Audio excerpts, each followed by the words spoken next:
So over the weekend, if you have a spare 5 or so minutes, it would be worth you just checking this video, okay? And what I'm going to do is work through question 8 of the revision study guide about the bullet that is being shot from a rifle by Rick while at a farm. So with my ClassPad emulator, I'm going to type in the equation, which is h equals 22t minus 4.9t squared.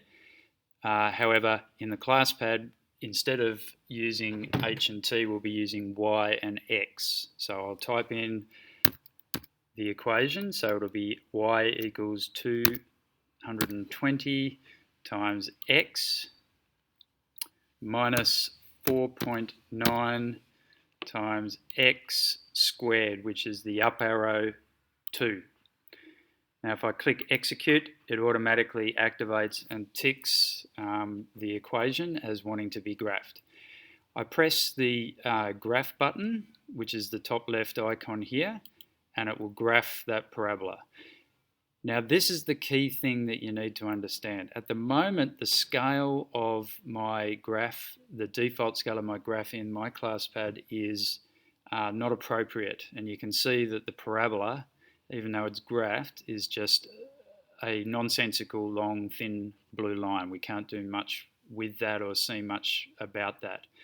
So what we need to do to begin with, to get a feel for the scale, if we don't know it, is go zoom and then auto. Now what that'll do, it's not the perfect solution, but it gives you a sense of scale, okay? So you can scroll along a lot quicker and get a feel for the scale on the x-axis. So your roots are obviously between 0 and about 45. So what we'll do is we'll make the scale on the x-axis 0 to say 50. Now the scale on the y-axis, we obviously want to be able to fit the parabola from 0, where it starts from, to about around where the turning point is, which is here. Now to get a feel for what the height of the turning point is, the y value, so we can set the scale for the y-axis, what I need to do is go into Analysis and click the Trace button. So if I go Analysis Trace, I then have my little icon here, and I can walk my way and trace my way or scroll my way along the parabola at any point that I want by clicking left or right using the middle joystick button. So I can see here that roughly around the top of the parabola at the turning point, the maximum point, my y value is around 2,470. So I'm going to set the scale of my parabola on the y-axis from say 0 to 3,000. So the way I'm going to do that is click now on this icon, which is the scale icon with the arrows indicating you're setting the scale along the vertical and the horizontal axis. So click on that. Now in here, that's where you set the scale. So x min we want to set as 0, and we said that we'd go from 0 to 50 on the x-axis, so 0 minimum, 50 maximum. For the y-axis, we also said the y minimum value to be at 0, and the maximum value we'll set to say 3,000. So if I click OK, I'll then have my ClassPad showing me the parabola in a more sensible scale. So we can see the key features of the parabola, and it's no longer a ridiculously straight blue thin line. So we can see our roots, and we can see roughly where the turning point is. So now we can analyze graphically the questions to this problem in question 8. Question A was wanting after how many seconds to 2 decimal places does the bullet land.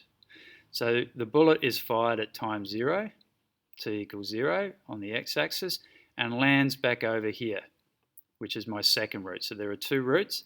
So we obviously need to know our roots to answer this question, and it will be this root here at the end when the parabola hits the ground again that we want to know, because the other root is at the start at 0.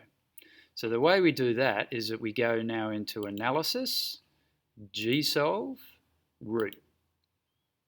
Now, what it'll show to begin with is the first root to the left, which we obviously know is at 0, 0, because that's when time equals 0 at the start of the bullet's journey.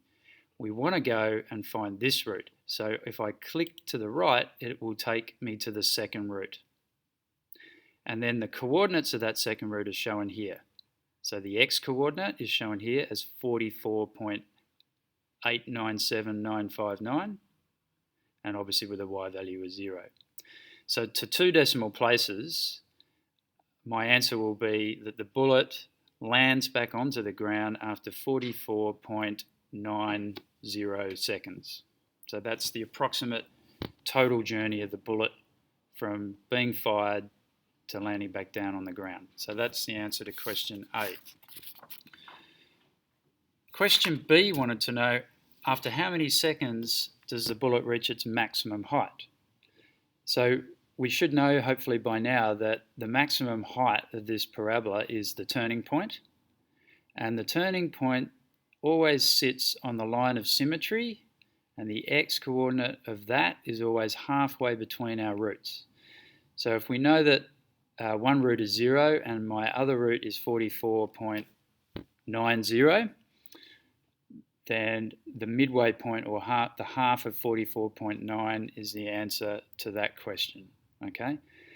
Which would be roughly 22.45 seconds. That would be how long it would take for the bullet to rise up to its maximum point.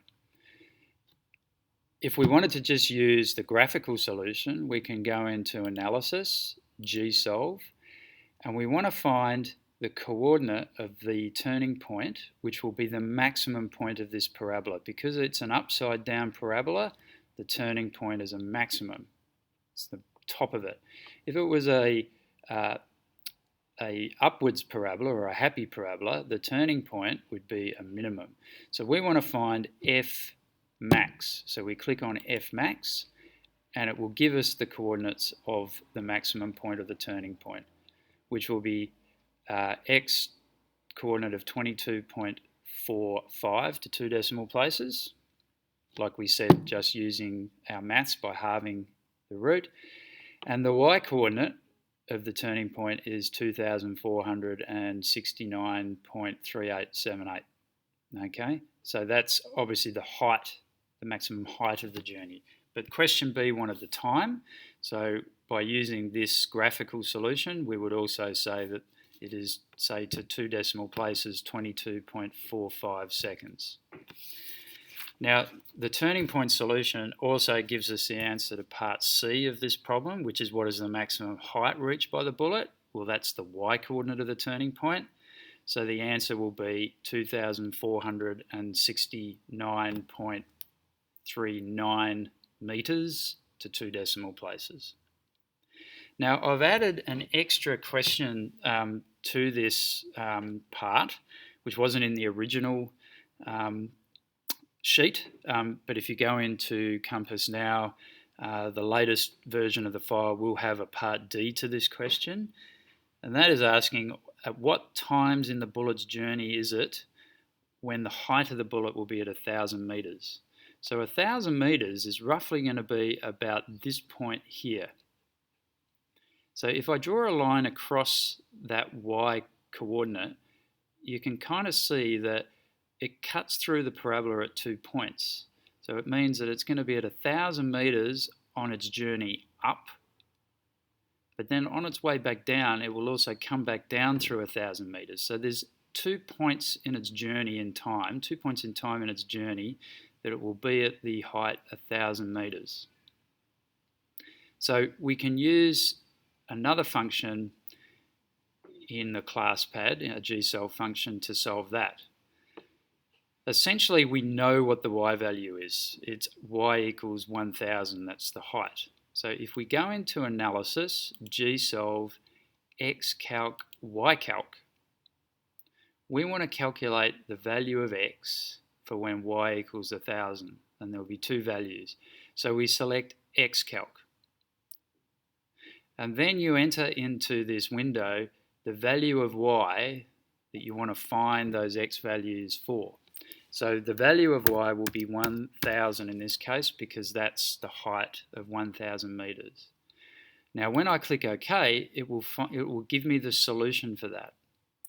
So one of the coordinates where the height is 1,000 is here, and that's at an x coordinate or time of 5.1321.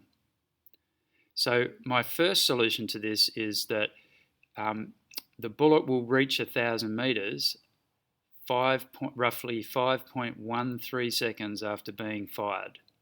Okay, now that's one of my coordinates. So if I now scroll to the right with my joystick button, it will take me to the second scenario, the second solution, when the bullet is coming back down after reaching its maximum height, it's falling to the ground, and it's falling back through 1,000 meters on its way down. So we can see that the solution here, y equals 1,000, which we know, that's the point that we've defined. And the second point in time that the bullet reaches that point is 39.77 seconds to 2 decimal places. So my answers to that new part D will be the bullet will reach 1,000 meters at 5.13 seconds and at 39.77 seconds through its journey. And that's how we use the graphical function in the class pad to solve these types of questions. All right, thanks for your time. Hopefully this helped. We'll see you on Tuesday.